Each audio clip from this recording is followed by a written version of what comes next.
Día de hoy, pero estoy predicando acerca de los atributos de Dios. Y hoy vamos a estar en un texto que está en Deuteronomio, capítulo 7, de los versículos 6 al 9.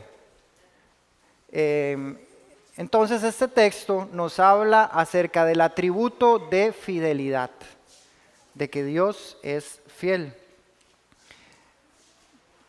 Pero antes de ir al texto, mientras ustedes lo van buscando, nada más quiero hacer una pequeña como introducción para familiarizarnos todos acerca de qué es un atributo de Dios.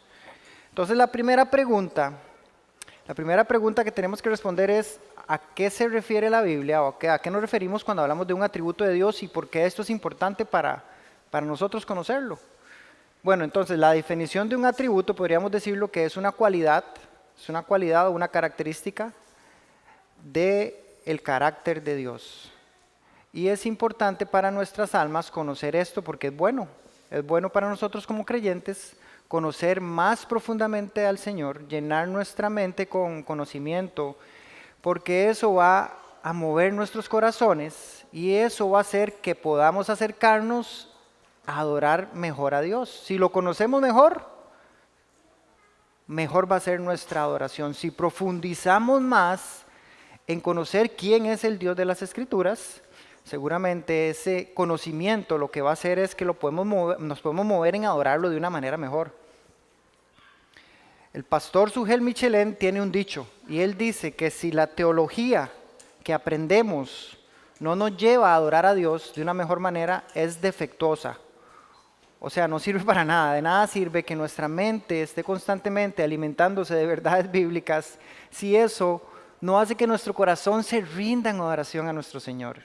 Entonces, por eso es que es bueno conocer al Señor, es bueno conocer sus atributos. Ahora, un atributo de Dios es una cualidad de su ser, de su carácter. Podemos conocerlo porque es bueno para nuestras almas, pero ¿por qué es que podemos conocer a Dios? ¿Cómo es que un ser que es perfecto, que es eterno, que creó el universo, cómo es que nosotros siendo seres imperfectos, seres limitados, seres pecadores, cómo es que lo podemos conocer? Bueno, la razón es porque Él tomó la iniciativa de revelarse a nosotros, no porque nosotros seamos muy cargas o porque merezcamos o seamos dignos de eso, sino porque Él, de su parte, de su lado, Él decidió revelarse a su creación. Lo que sabemos es que no lo podemos conocer completamente ni perfectamente de este lado de la eternidad. Va a ser imposible para nuestras mentes tan limitadas conocer todo acerca de un ser perfecto. Pero sí tenemos certeza de que lo que conocemos a través de la Escritura es verdad. Es verdad acerca de Él y es verdadero. Es decir, como les dije, este ser infinito y perfecto y nosotros criaturas finitas e imperfectas, y nos será imposible durante nuestra humanidad conocerlo, pero sí podemos conocerlo de manera suficiente. Lo que está revelado en la Escritura para nosotros es suficiente para nuestras almas y es suficiente para la salvación de nosotros. Ahora, sabemos que un atributo es una cualidad o una característica de su carácter, sabemos que es bueno para nuestras almas, sabemos que Él decidió revelarse a nosotros. Y ahora la pregunta es, ¿cómo se ha revelado Dios? Bueno, en general, sin profundizar mucho en esto, Dios decidió revelarse de dos maneras. Uno es lo que se conoce como revelación general y la otra es revelación especial. Entonces, revelación general es la que Dios hizo disponible para todo el mundo, para todos los seres del mundo. Entonces, la Biblia nos dice que Dios utiliza dos medios principales para revelarse generalmente a todos. El primer medio que utiliza es su creación. ¿Verdad? Sabemos que el Salmo 19 dice, los cielos cuentan la gloria de Dios y el firmamento anuncia las obras de sus manos. Eso dice el Salmo 19, 1. Y Romanos 1:20 nos dice que desde la creación del mundo, los atributos divinos de Dios, su poder y su naturaleza divina, se han hecho visibles para todos. de modo que nadie tiene excusa. ¿Qué quiere decir esto? Quiere decir que el indio del Amazonas, el que nunca ha recibido una Biblia, el que nunca ha escuchado acerca de Jesús, ese indio, a través de la creación, a través del cielo, de la naturaleza, de todo lo que Dios ha creado, por lo menos él puede saber que hay un Dios. Él debería, por medio de lo revelado generalmente, saber de que existe un Dios, de que hay alguien que creó el universo. Y en Romanos, además de la creación, como medio de revelación general, también Pablo nos dice de que hay una ley grabada en nuestros corazones. Vean lo que dice Romanos 2, dice, todos demuestran que tienen la ley de Dios escrita en el corazón, porque su propia conciencia y sus propios pensamientos o los acusan o bien les indican que están haciendo lo correcto. Entonces, está la revelación general a través de su creación y está la revelación que está escrita en el corazón de todos los seres humanos. Aquí no estoy hablando de creyentes o no creyentes, todos los seres humanos. Entonces, lo que Pablo está diciendo es que en los corazones de todos hay una ley grabada, una ley general, una ley moral. Y entonces, volviendo al ejemplo del indio en el Amazonas, ese indio en el Amazonas sabe, por alguna razón, porque está su ley grabada y porque él fue hecho a imagen y semejanza de Dios, que matar a alguien es malo, o que violar a un bebé es malo, porque hay una ley moral en su corazón. Entonces esa revelación es una revelación que Dios ha hecho disponible para todas, y esa revelación no es suficiente para salvación, pero es suficiente para que toda criatura sepa que existe un Dios. Ahora, hay otro tipo de revelación que les dije es la revelación especial, y como su palabra lo dice, es tipo de revelación que Dios ha hecho especial para algunas personas, no para todas. Entonces, a través de las escrituras, de la palabra de Dios, vemos cómo Dios, a través de la historia de la humanidad, se fue revelando progresivamente. Él se reveló de manera especial a ciertas personas, empezando con Moisés, escribiendo los primeros 5 libros de la Biblia. Después se fue revelando a través de profetas hasta que llegamos a la máxima revelación de Dios, que es Jesucristo, su Hijo. Entonces, en Cristo se completa esta revelación especial, ¿verdad? Hebreos 1 nos dice que a través de la historia Dios habló a través de profetas, pero que ahora en estos tiempos nos habló a través de su Hijo. Entonces, en Cristo tenemos la cúspide, el clímax de la revelación especial para Dios, y esta revelación especial es la que Dios hace disponible para salvación. Ok, no voy a profundizar más en eso, pero eso nos da como un panorama un poquitito más claro de por qué es bueno conocer a Dios, qué es un atributo, cómo podemos conocerlo. Y entonces, ahora sí, teniendo eso más claro, vamos a ir a nuestro texto que tienen ustedes ahí. Pero antes, acompáñenme a orar. Porque estos temas espirituales de revelación y el creador del universo, no podríamos nosotros en nuestra infinitez conocerlos si no es porque Dios nos ayuda. Entonces ocupamos de su espíritu. Oremos, hermanos. Señor, creador del universo, tú que te has decidido revelar especialmente a través de tu Hijo, te damos gracias. Porque es un medio de misericordia, es un medio de gracia, de que tengamos tu palabra escrita, de que tú hayas decidido revelarte a seres, a criaturas imperfectas como nosotros. Señor, que esto nos lleve a humillarnos, que esto nos lleve a asombrarnos y nos lleve a adorarte. Señor, que podamos postrarnos en adoración cuando entendemos que no merecemos, que hayas tomado la iniciativa de acercarte a nosotros. Señor, gracias por tu palabra, gracias por tu Hijo Jesucristo, gracias por la iglesia que Él rescató con su propia sangre. Y gracias porque hoy, el día del Señor, el día que tú diseñaste para que tu iglesia se reuniera, podemos venir delante de tu trono a adorarte por quien eres, a adorarte a través de la música, pero a adorarte a través de la predicación. Señor, ten misericordia de este siervo y bendice la predicación de tu palabra. En el nombre de Jesús oramos. Amén. Ahora sí, hermanos, vamos a ir a a nuestro texto del día de hoy, que como lo tienen ahí, es Deuteronomio, capítulo 7, versículos del 6 al 9. Este libro de Deuteronomio está en el Antiguo Testamento, ¿verdad? Es parte de la ley de Moisés, de los primeros 5 libros de la Biblia. Y es precisamente el tiempo antes de que el pueblo de Israel cruzara el río Jordán para llegar a la tierra prometida. O sea, ya ellos fueron liberados de Egipto, ya ellos pasaron 40 años en Egipto y ya Dios les dio los 10 mandamientos en el Sinaí. Y bueno, ahora es Moisés, el que era el representante de Dios delante del pueblo israelí, está aquí y Dios a través de él va a usar esto para darles instrucciones al pueblo de Israel. Entonces dice lo siguiente. Versículo 6, porque tú eres pueblo santo para el Señor tu Dios. El Señor tu Dios te ha escogido para ser pueblo suyo de entre todos los pueblos que están sobre la superficie de la tierra. El Señor no puso su amor en ustedes ni los escogió por ser ustedes más numerosos que otro pueblo, pues eran el más pequeño de todos los pueblos.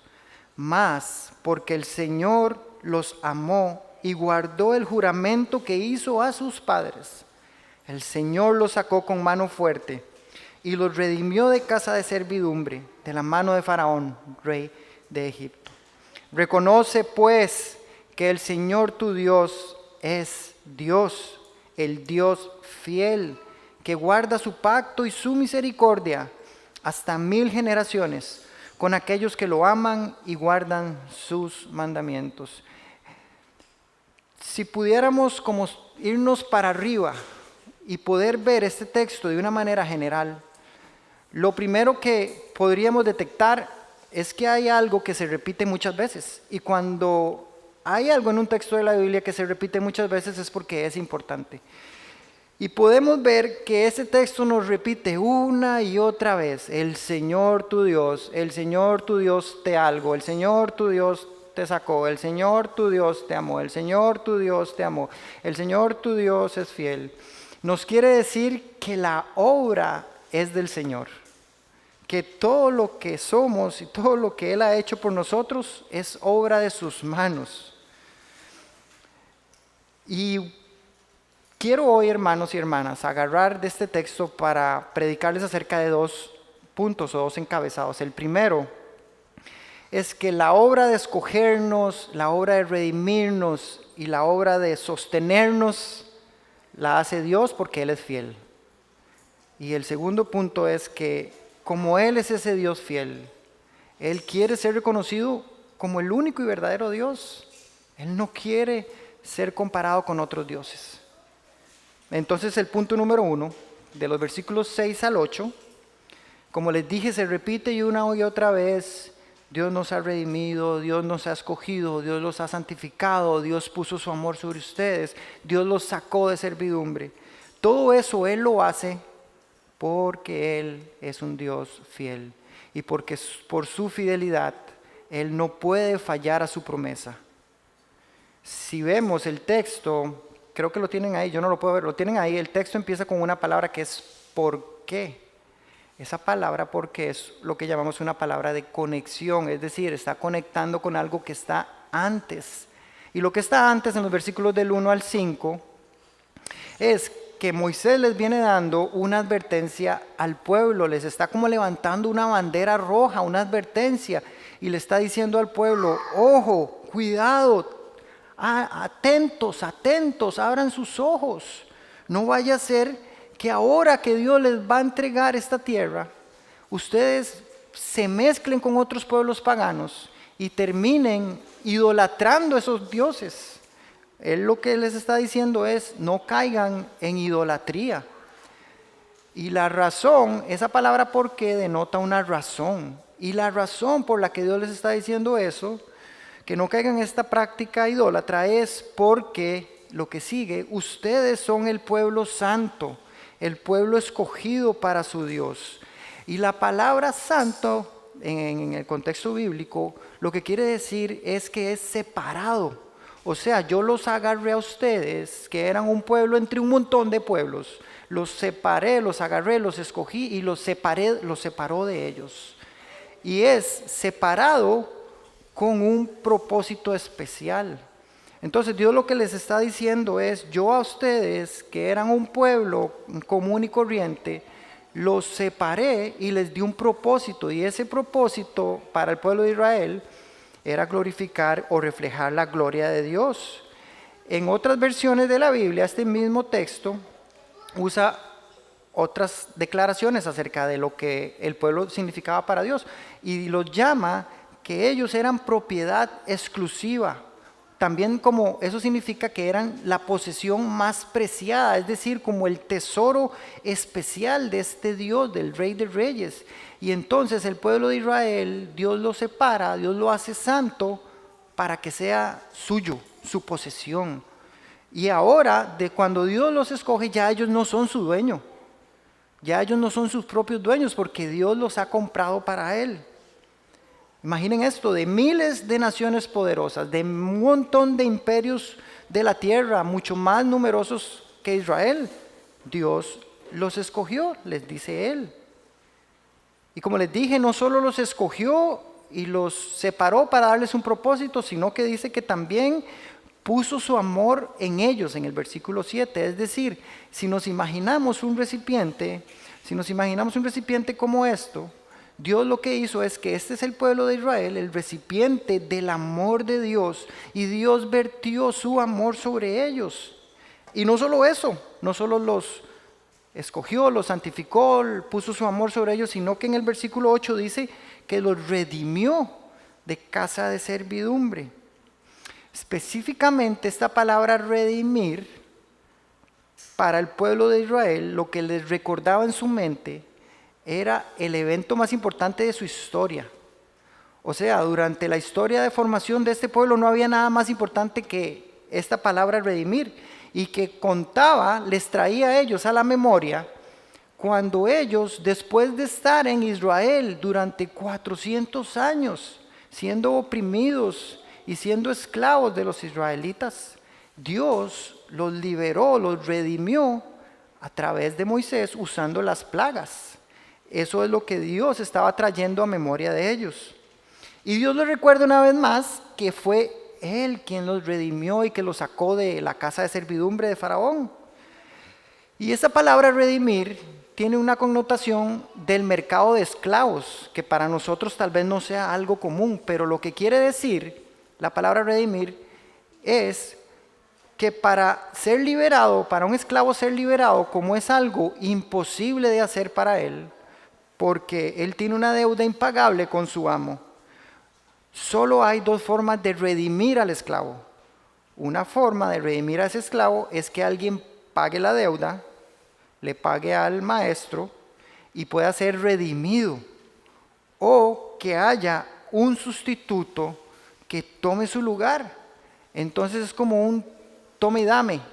Llega alguien más que hace las labores del esclavo y es el sustituto que toma el lugar del esclavo. Bueno, para el pueblo de Israel ese redentor había sido Dios, porque Dios había pagado la deuda que tenía con Israel y Israel los había liberado. Pero para nosotros, mis hermanos y mis hermanas, este evento de la redención nos apunta directamente a la obra de Cristo en su evangelio. Porque tal vez ustedes y yo no éramos esclavos de Egipto. Tal vez ustedes y yo no estábamos sufriendo latigazos o trabajos duros por parte de egipcios que nos maltrataban. Pero ciertamente la Biblia dice que nuestra esclavitud era el pecado y que estábamos muertos en nuestros delitos y pecados, y que nuestra deuda moral por ese pecado delante de un Dios 3 veces santo era impagable. Que no había nada, era imposible para ustedes y para mí ser rescatados a menos que alguien pagara esa deuda impagable o alguien fuera nuestro sustituto y tomara nuestro lugar. Y para nosotros es Cristo. Cristo deja su trono, Cristo se humilla y vive durante 30 años en la tierra en completa obediencia y rectitud al Padre, lo que hace que su carácter moral sea perfecto. Y por eso se ganó el derecho de subirse a la cruz, porque no había pecado.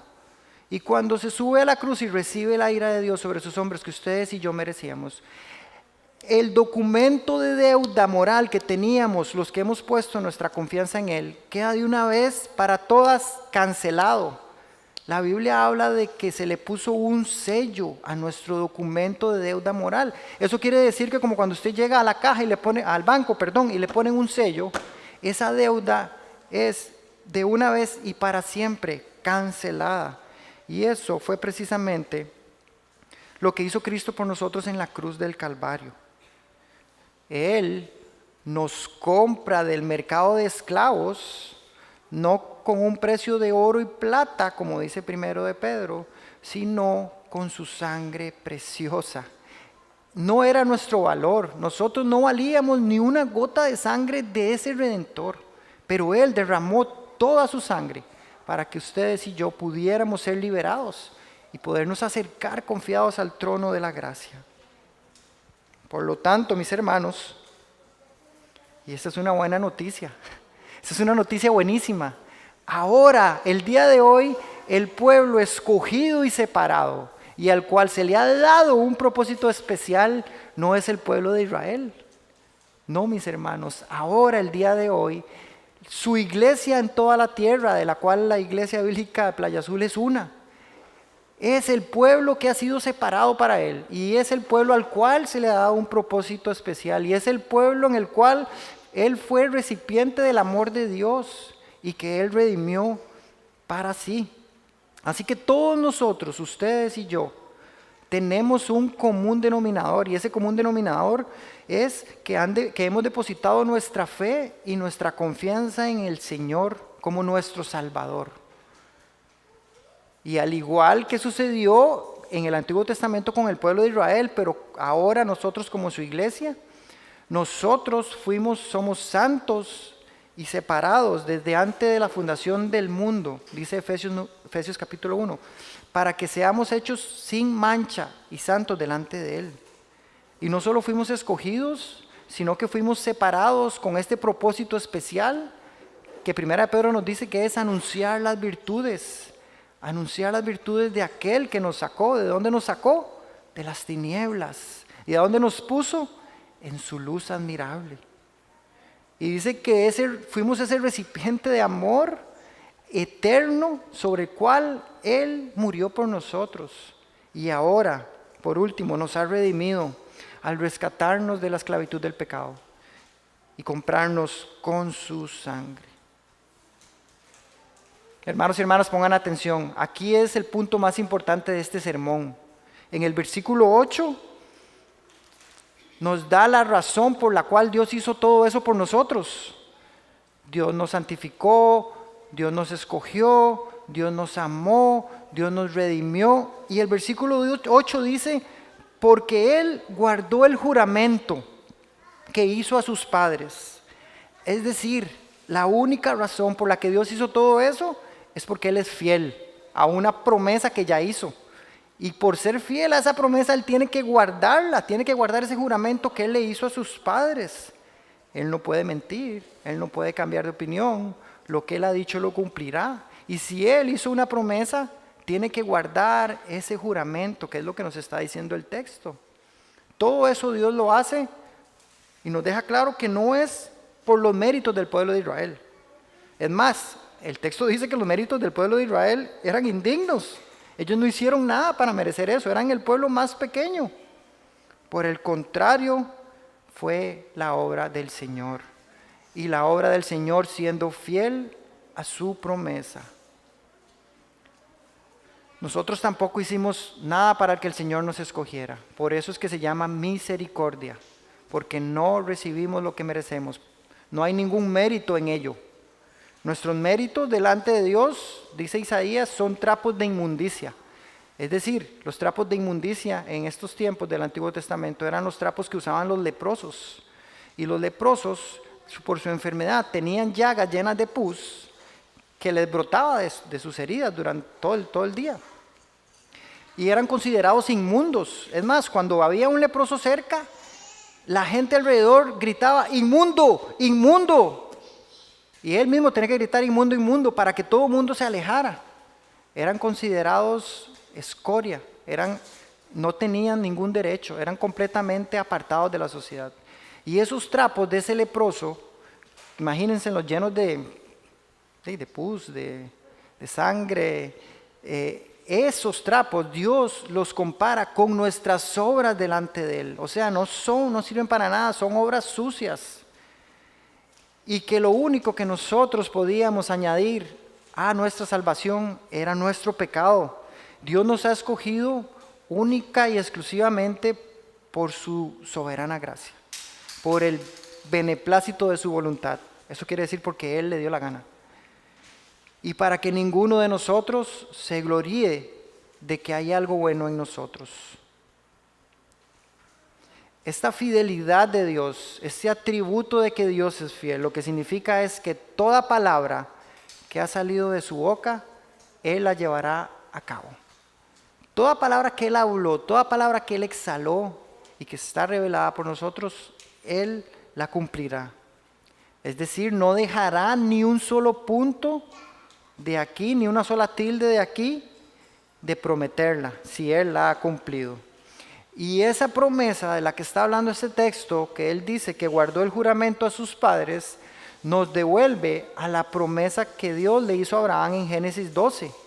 En Génesis 12 Dios llama a Abraham, no voy a profundizar mucho en eso, pero Dios llama a Abraham y le da una promesa de que tiene varias partes. Esa promesa hablaba de que le iba a dar una tierra, hablaba de que a través de Abraham iba a ser una nación numerosa, fuerte, poderosa, y hablaba de que a través de Abraham y su descendencia, Él iba a ser de bendición para todas las naciones de la tierra. Bueno, esa promesa se fue cumpliendo progresivamente, pero de manera imperfecta, a lo largo del Antiguo Testamento. Sabemos que Dios le dio la tierra de Canaán al pueblo de Israel, sabemos que por el Dios que tenían, su fama se fue extendiendo y lo fue haciendo famoso delante de otras naciones. Pero por la fidelidad de Dios, su plan era que cada promesa dada a Abraham tuviera completa o pleno cumplimiento en Cristo Jesús.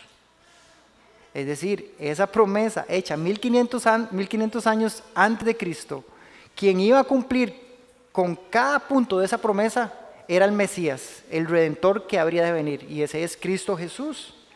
Porque por medio de Cristo Jesús, la tierra prometida que se le promete a Abraham, esa tierra prometida es una morada eterna perfecta en los cielos, que nosotros como su pueblo tenemos reservado ahí. Por medio de Cristo Jesús, esa nación que Él le promete a Abraham es su iglesia separada para Él. Y por medio de Cristo Jesús, la mayor bendición para las familias de la tierra es la salvación que Cristo Jesús hizo disponible para nosotros. Porque nosotros no éramos su pueblo, nosotros no habíamos alcanzado misericordia, pero ahora somos su pueblo y ahora hemos alcanzado misericordia, mis hermanos y hermanas. Vean lo que dice el apóstol Pablo en 2 Corintios capítulo 1, versículos 18 al 20, acerca de cómo Cristo cumple cada una de las promesas de Dios. Dice Pablo, versículo 18, pero como Dios es fiel, lo que estamos viendo, como Dios es fiel, nuestra palabra a vosotros no es sí y no. O sea, como Dios es fiel, nuestra palabra es fiel. Dice Pablo, no puede ser sí y no.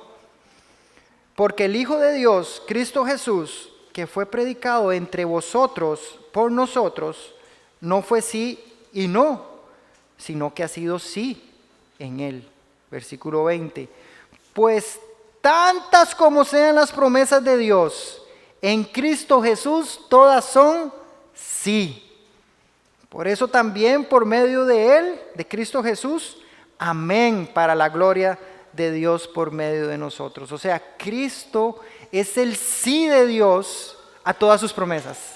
Cristo es el amén de Dios para todas sus promesas. En Cristo no hay ni una sola promesa que Dios haya dicho que no se vaya a cumplir para su iglesia. Si quisiéramos ver un ejemplo de la máxima expresión de fidelidad, nuestra mirada debería estar puesta en Jesucristo. Si queremos imitar esa fidelidad, nuestros ojos deberían estar en imitar a Cristo. Y hermanos, hay muchas representaciones de la fidelidad de Dios en nuestras vidas. Una de esas expresiones es esta iglesia de Playa Azul. El hecho de que ustedes estén ahí sentados, el hecho de que yo esté aquí en este púlpito, es única y exclusivamente porque Dios se mantiene fiel a su promesa. Y cada vez que una persona escucha la predicación del Evangelio y cada vez que una persona recibe la misericordia de Dios, cada vez que una persona encuentra salvación en Cristo Jesús, esa promesa de bendición que le hizo Abraham hace 3.500 años, se está cumpliendo una y otra vez. Única y exclusivamente porque Dios es fiel, porque Dios tiene que mantenerse fiel a su promesa, tiene que guardar su pacto. Y así se seguirá cumpliendo una y otra vez hasta que Él regrese por su iglesia. A modo de aplicación, entender el tema del atributo de la fidelidad de Dios nos puede ayudar a traer consuelo y descanso a nuestras almas que no paran. Pensemos esto. En el pasado, Dios fue fiel. En el presente, Dios es fiel porque no cambia. Él es inmutable. Y si es inmutable, Él es inmutable en todos sus atributos. Y en el futuro, Él será fiel. Eso quiere decir que hay una consistencia de fidelidad de Él, de su carácter. Y eso nos anima y nos trae consuelo porque podemos estar seguros de que cuando nos enfrentemos a un futuro incierto, a un futuro desconocido que ni ustedes ni yo podemos descifrar, Él permanecerá siendo fiel. Él es el mismo ayer, hoy y siempre, y no cambia, su fidelidad tampoco cambia, su fidelidad permanece para siempre. Hermanos, es aquí donde podemos ver la fidelidad de Dios y entender de que si estamos en medio de fragilidad humana, que si nos enfrentamos a aflicciones de dolor físico, podemos recordar que sus promesas llegarán a cumplirse. Y que en medio de esa fragilidad humana a la que tal vez usted o yo nos enfrentemos, en medio de esas aflicciones físicas, su promesa de que Él está con nosotros todos los días hasta el fin del mundo es verdadera. En tiempos de escasez, cuando las finanzas tal vez están un poco apretadas, cuando tal vez hay poco trabajo, recordamos la promesa que Él dijo de que nuestras necesidades están cubiertas, de que tendremos comida en nuestra mesa, de que tendremos ropa para vestirnos. Y Él no va a fallar a esa promesa. A veces nos enfrentamos a temporadas de cansancio excesivo, donde el trabajo no para, donde los niños no dan tregua, donde el corre-corre del día a día nos lleva a que cuando ponemos un pie en la cama decimos, no puedo más, ocupo descansar. Bueno, en medio de ese cansancio extremo, donde parece que vamos a desfallecer, Él se mantiene fiel y nos promete que Él es el verdadero descanso. Porque Él dice, vengan a mí todos aquellos que están cansados y yo les daré un descanso. En medio de pecados que tal vez usted y yo hemos cometido, que consideramos que son demasiado grandes y que Dios nunca los va a perdonar. Bueno, Él es fiel para perdonar pecados. Primera de Juan, capítulo 1, 9 creo, dice que Él es justo y fiel para perdonar nuestros pecados si los confesamos. Podemos descansar en que ese pecado que para usted es imperdonable fue borrado de una vez y para siempre por medio del sacrificio de Cristo en la cruz, y que ese pecado fue tirado al fondo del mar y nunca más el Señor se acordará de ellos.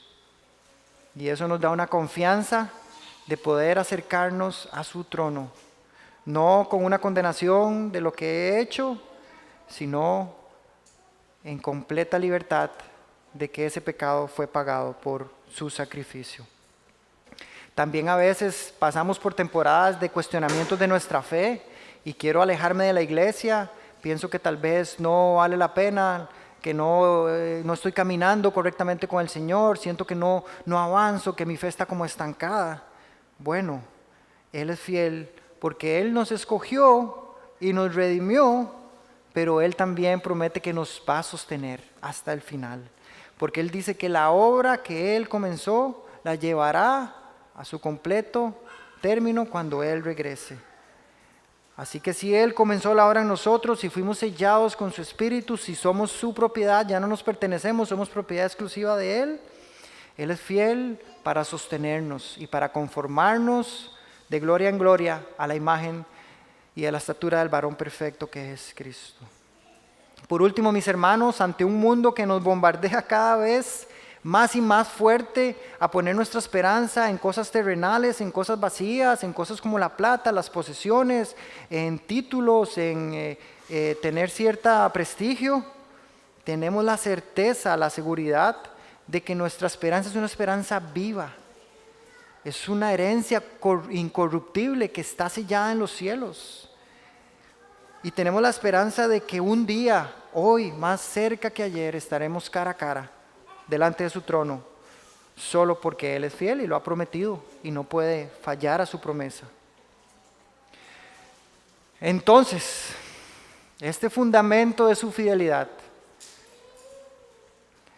nos sirve para apuntarnos a su carácter, pero también ahora Dios nos va a hacer una demanda, o sea, nos va a pedir que hagamos algo al respecto.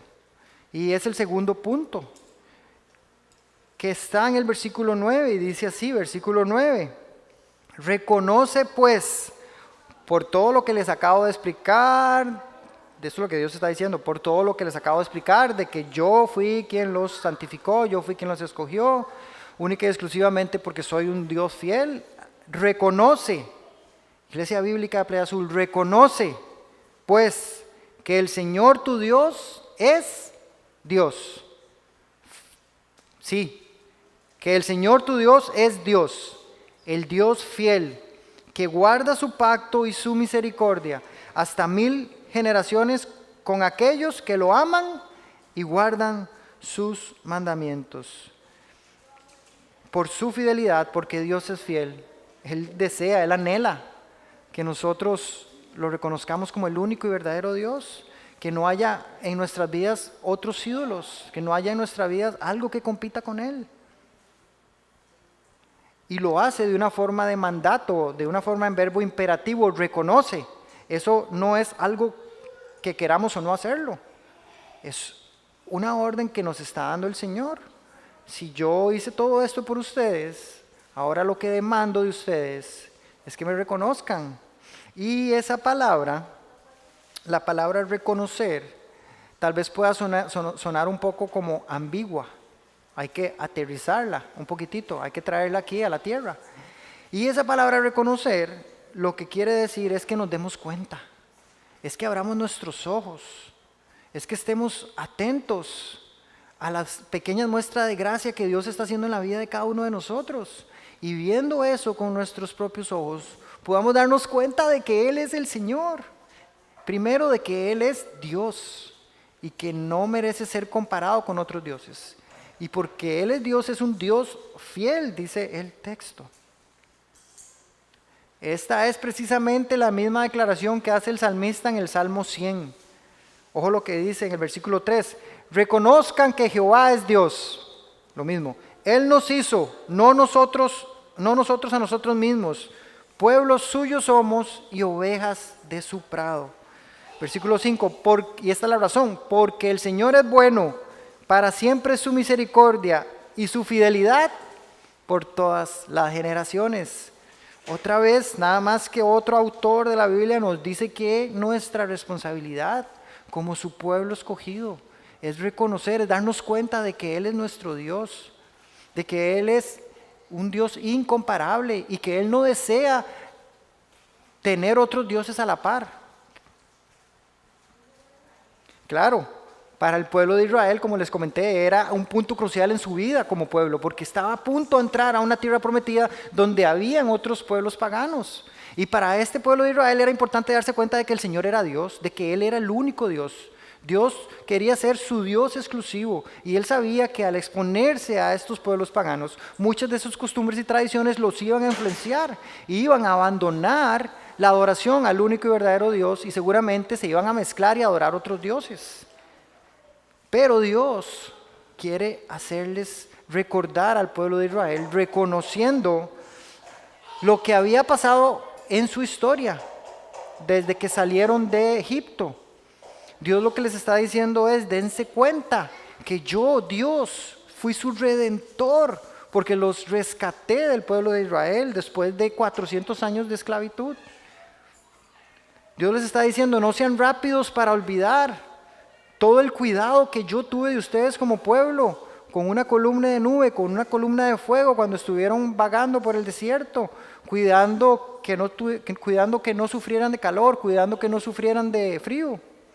Yo he tenido un cuidado personal de ustedes, es lo que les está diciendo Dios. Reconozcan, acuérdense en cuando yo les proveí maná del cielo, cuando les di codornices, cuando querían comer hambre, cuando les di agua, cuando tenían sed.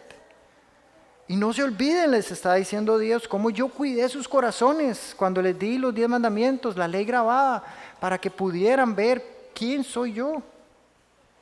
Todo eso, para este pueblo, eran evidencias de esta fidelidad de Dios. Y que ahora tenían que reconocer, darse cuenta, para que pudieran rechazar a cualquier otro Dios y pudieran reconocer a Dios como su único y verdadero Dios. Hermanos, eso es lo que Dios anhela para nosotros. Dios anhela que nos postremos a reconocerlo como el único y sabio Dios. La pregunta para mí, y aterrizándolo un poco a nuestras vidas, es: ¿nuestra vida demuestra realmente que Dios es Dios? Que en cada área de nuestras vidas, trabajo, matrimonio, crianza, hijos, amigos, decisiones, cada área de esa vida, si alguien las revisara y las abriera y les hiciera un examen, evidenciaría que Dios es el Dios de su vida. Porque la verdad, decirlo puede ser muy sencillo, y que salga de nuestros labios puede ser fácil. Sí, Dios es Dios, Dios es mi Dios. Eso hasta los demonios lo dicen. Pero ¿cómo se vería mi vida? Si la tuviera que analizar desde este punto de vista, deberíamos realmente que Jesucristo es Señor. Decimos que Jesucristo es Salvador, pero decimos que Él es Señor, que tiene dominio sobre todo. ¿Qué dice la forma en cómo invierto mi tiempo durante 24 horas del día? ¿O cómo invierto mis finanzas? ¿Las estoy invirtiendo en su reino porque Él es Dios de mis finanzas? ¿O las estoy invirtiendo en mi reino para satisfacer tal vez deseos egoístas o pecaminosos? ¿Qué tanta importancia le doy a la iglesia en la que Dios me ha incrustado, a donde el cuerpo de Cristo que Él me ha dado? ¿Es algo de los domingos de 9 a 11 y qué pereza los demás días de la semana? ¿O es algo que tengo por alta estima porque entiendo que ese Dios que es mi Dios derramó su sangre y la compró? ¿Cómo se ve la crianza de mis hijos? ¿Estoy yo preocupado por el alma de ellos porque tengo un temor reverente a este Dios que es Dios? ¿O tengo pereza y me da pereza como lidiar con sus pecados cuando salen a flote? El Señor quiere que lo reconozcamos como Dios si entendemos que la obra de nuestras vidas es de Él. Por último, hermanos, este atributo de la fidelidad, y esto es de mucho ánimo para todos, es que es un atributo que Él nos ha ha hecho comunicable para nosotros. O sea, eso quiere decir que nosotros podemos transferirlo a otras personas. En su gracia y misericordia, de manera imperfecta, todos los que hemos sido sellados con su Espíritu podemos comunicar la fidelidad a otros. No perfectamente como Él, y seguramente lo vamos a hacer mal muchas veces, pero a otras veces lo vamos a hacer bien. Y Él anhela que nosotros seamos fieles. Vean lo que dice al puro final, el versículo 9. Él quiere que nosotros amemos y guardemos sus mandamientos. Obviamente, no podemos guardar su promesa porque eso le toca a Él. Pero Él repite que así como Él nos amó y fuimos depósitos de ese amor, y como Él guardó su promesa a los padres, Él quiere que nosotros amemos y guardemos sus mandamientos. Lo mismo que Él nos ha revelado a nosotros, Él desea que de cierta manera nosotros lo revelemos hacia nuestros hermanos. Entonces podemos ser fieles. Ustedes y yo podemos ser fieles. Si el Espíritu Santo vive en nuestros corazones, podemos reflejar esa fidelidad a los demás. Eso es una buena noticia. Primero, el Señor quiere que seamos fieles a Él. Quiere que guardemos sus mandamientos. Quiere que seamos fieles a todo lo que Él ha dejado escrito para nosotros. Segundo, Él quiere que seamos fieles a la iglesia. Él quiere que mostremos fidelidad a nuestros pastores, a nuestros hermanos, que les sirvamos, que les amemos. También Él quiere que seamos fieles a nuestros esposos y esposas. Y Él nos ha capacitado para hacerlo. Él nos ha capacitado para llevar a cabo el mandamiento de que nosotros los esposos que estamos aquí podamos amar a nuestras esposas. Y a las esposas que están aquí las ha capacitado para que ustedes puedan someterse a sus esposos, que reflejen la fidelidad de Cristo con su iglesia. Podemos hacerlo porque Él nos ha hecho aptos por medio de su Espíritu. También Él quiere que seamos fieles con nuestros hijos, que con nuestros hijos les mostremos paciencia, que con nuestros hijos les mostremos misericordia, darles lo que no merecen. A veces si hacen algo malo, lo que merecen es un castigo. Bueno, extendemos misericordia porque fue lo que Dios nos hizo a nosotros y no los castigamos, los disciplinamos de otra manera. Pero porque Él es fiel, podemos reflejar esa fidelidad. Hermanos, Él nos ha sellado con su Espíritu Santo y nos capacita y nos ha hecho aptos para reflejar esa fidelidad. Así que mis hermanos y hermanas, mi oración es esa. Mi oración es que podamos ver la fidelidad del Señor en nuestras vidas, podamos entender de que Él demanda para nosotros ser fieles y que por medio de su Espíritu como iglesia podamos reflejarlo en las diferentes áreas de cada una de sus vidas.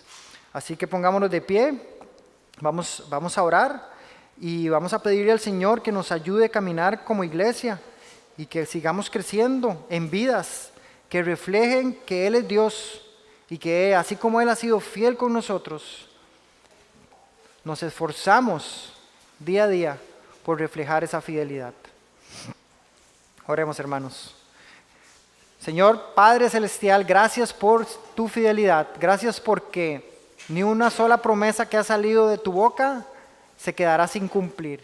Y gracias porque podemos ver evidencias de tu fidelidad en nuestra iglesia, en nuestra vida, en cómo estás trabajando, Señor. Ayúdanos, no por nuestros propios medios, sino de una manera temerosa y sometida a tu palabra, de poder reflejar esa fidelidad a otros, ya sea con nuestras esposas, esposos, ya sea con nuestros pastores, hermanos de la iglesia.